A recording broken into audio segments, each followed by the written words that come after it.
একটা ফ্যানে তো মানে লোকের দুটো কর্নার তো অ্যাটলিস্ট দিবে। এটা ধুম করে লাগবে তাড়াতাড়ি হয়ে যাবে। আর ফ্যান কিনতে তো আমরা খুবই ভালো বলেছি বাইকটা খুবই। হ্যাঁ স্যার, ওইটা সিস্টেমটা একটু দেখে নেবেন, প্যানেলটা আমি বুঝিয়ে দিচ্ছি। কোনটা প্যানেলটা একটু বুঝে নেন কী আছে সিস্টেম, প্যানেল সিস্টেমটা বুঝে নেন। এই দেখুন।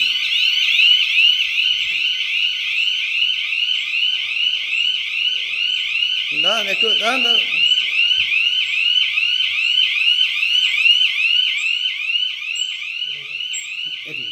এই যে এখানে দেখুন আপনার জোন 3 ফায়ার দেখাচ্ছে, ঠিক আছে? এবার জোন 3 দেখাচ্ছে, ঠিক আছে? আর এটা 3 নম্বর।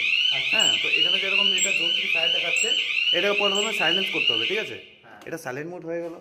এবার চেক করতে হবে কোন রুম থেকে হচ্ছে, কোন রুম থেকে হচ্ছে, ঠিক আছে? ঠিক কোন রুম থেকে হচ্ছে সেটা মানে চেক করলে পরে যেখানে ওখানে হচ্ছে ওইটাকে ক্লিন আপ করতে হবে। ক্লিন আপ করার পরে এখানে এসে রিসেট করে দিলে আবার অ্যাক্টিভ হয়ে যাবে। এবার জোন 3 জোন 1 এটা হচ্ছে সেই অনুযায়ী। হ্যাঁ, আমি মানে বলে জানি দিচ্ছি। না তাই তো কোনটা জোন 1 না, আমি আপনাকে বলে দিচ্ছি যে জোন 1 কোনটা আছে, ঠিক আছে?